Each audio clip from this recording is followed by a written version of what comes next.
In Pakistan, the National Assembly elected incumbent Shahbaz Sharif as the Prime Minister of the country, with his opponent Umar Ayub Khan of PTI failing to secure a majority.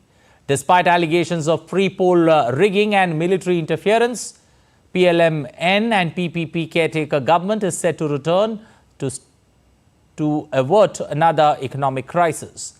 As a $3 billion bailout package expires next month, Shahbaz Sharif will be tasked with bringing harmony and unity within political ranks across parties to garner support for a possible bailout package from international aid agencies. Pakistan went to the polls on Feb 8th in a vote that was marred by a mobile internet shutdown, arrests and violence in its build-up and unusual delayed results. Meanwhile, Pakistan's former President Asif Ali Zardari and his rival Pashtun politician Mohammad Khan Akazai on Saturday filed their nominations for the presidential elections that's going to be held on March 9th. Asif Zardari from the Sindh province is the co-chairman of the Pakistan's People's Party and has the support of the Pakistan Muslim League Nawaz. The new president will replace Dr. Arif Alvi, who completed a 5-year term last year. However, in the absence of the electoral college required to elect the president, Alvi is still in office. 3 more Pakistani citizens submitted nomination papers for the president's position as independent candidates. The scrutiny of the nomination papers will be conducted on Monday. Well, for more on the story, we've got Jessica Taneja joining us with the latest on the developments in Pakistan. Jessica, good afternoon.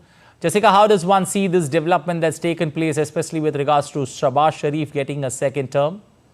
And how does one look ahead, especially when it comes to the role that he plays for the people of Pakistan?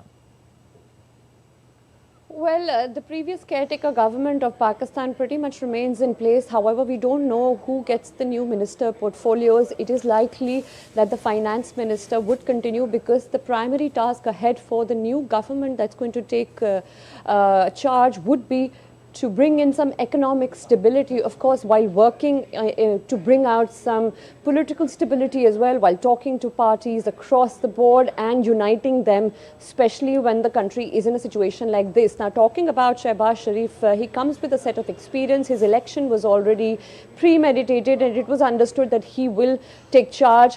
Partly due to the PMLN, which did not secure the kind of mandate it had expected with the return of Nawaz Sharif after forced exile. Given those circumstances, it was first considered that Nawaz Sharif would be at the helm of affairs, but after the recent election results that did not again give the kind of mandate to Nawaz Sharif, it was decided that Shahbaz Sharif would continue as he had when Imran Khan was ousted by his government, backed by the military in 2022. And let's also remind our viewers that Pakistani Tehreek-e-Insaf leader and the previous Prime Minister of the country, Imran Khan, still remains in jail. Now, Shahbaz Sharif has a lot on his hands at this point, but he's also an experienced administrator. He's been the 3-time Chief Minister of Pakistan, the largest province in the country, and the province that holds the election very close, because if you win Pakistan, it is definite that you would win the elections in Punjab, you would win the elections in Pakistan, and the PMLN managed to keep its hold on the province of Punjab as well. So given his past experiences, it would be certainly difficult going ahead, Anil, because now Shahbaz Sharif would have to ensure that the bailout package that expires next month, given to the country by the IMF, which was to the tune of $3 billion, what is going to happen next? Now, even when we look at how the financial situation in the country has been, let's tell our viewers the situation that we're seeing in Pakistan right now, which Shahbaz Sharif and his government would have to particularly focus on, and that would be primarily to increase more government spending and to sort of reduce their excess debt which has been piling up. Not to forget year-on-year inflation that Pakistan is battling. Now, while Shehbaz Sharif was the Prime Minister of Pakistan for the last 2 years, you saw in 2022 the Pakistan floods that devastated the country, claiming nearly 1,800 lives at that point, and the destruction was to the tune of $30 billion. Imagine this for a country that does not have any foreign direct investments. It did not have any FDI in the recent years. In fact, its FDI was down to $1.7 billion, which is something India gets in a week. So you could imagine the kind of economic downturn that Pakistan has witnessed and the kind of work Shehbaz Sharif would have to do to ensure it's not in that situation anymore. Okay, Jessica, purely trying to understand, how this plays out. Now, Shehbaz Sharif was a great administrator, but, having led the country for close to 6 months, would you say that he looks pretty perfect for the job, and the challenges that he faces, especially the road ahead when it comes to keeping the economy, the growth of that country, which is almost, nearly 2%, and doesn't give much of hope? In that context, the challenges that Shehbaz Sharif faces ahead. Well, as I just pointed out, the situation and the state of the current economy in Pakistan, it hasn't been stabilized ever. A lot of bailout packages from international aid agencies rely on some form of political stability. Now, if you take note of your neighbor Sri Lanka, it was in a similar crisis few years ago. You'd remember when the Rajapaksas fled and left the Sri Lankan economy in tatters. It was Ranil Wickremesinghe who had taken the position of Prime Minister in the past as well, who came and stabilized the economy, ensured the agricultural growth of the country continue to witness that kind of reform where fertilizers were imported, and of course a lot of measures were taken, corrective measures were taken to bring the economy back on its foot.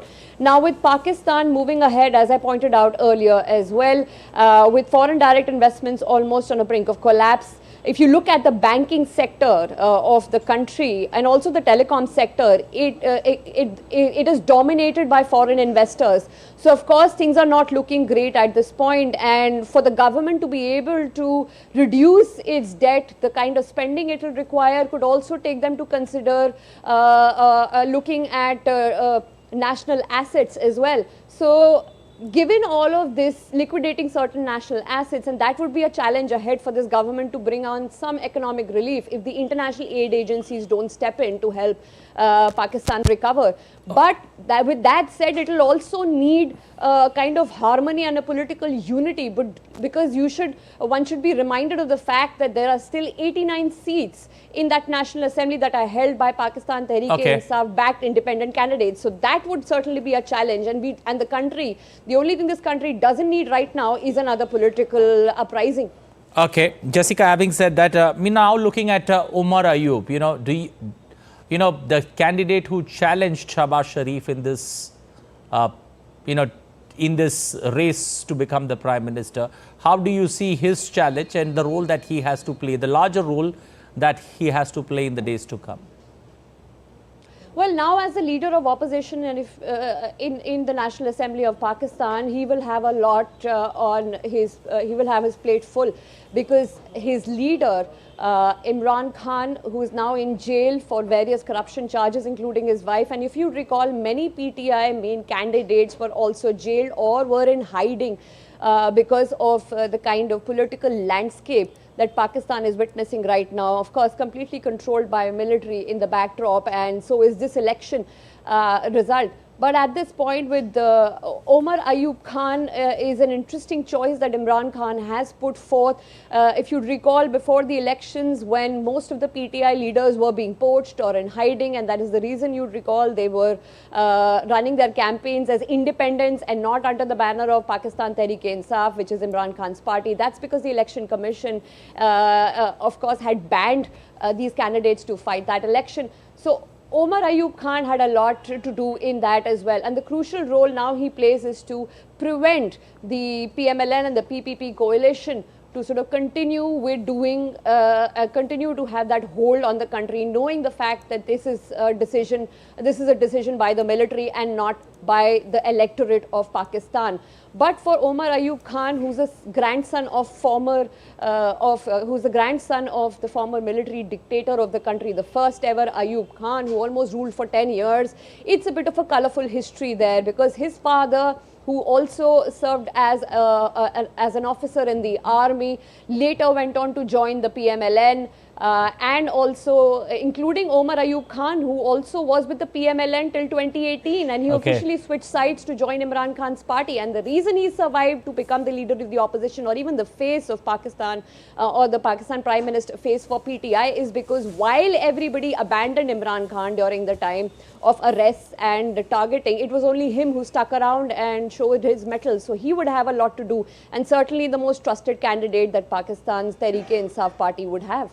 Okay, Jessica, looking at how things are at this point of time, do you see the likelihood of Omar Ayub having a challenger in case the presidential election, things don't go Imran Khan's way and you have a candidate who ends up losing there?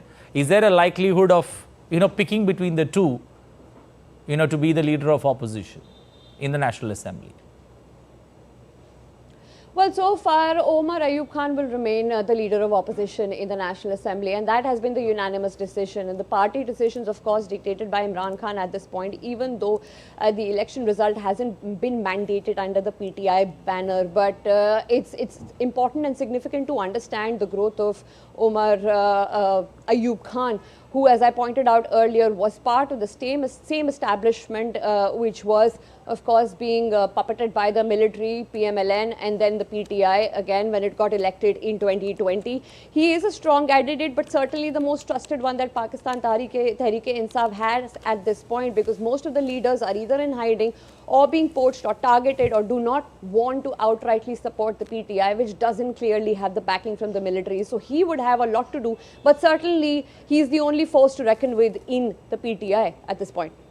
We'll leave it there. Thank you. Appreciate you joining us this afternoon with the latest updates there on the developments in Pakistan.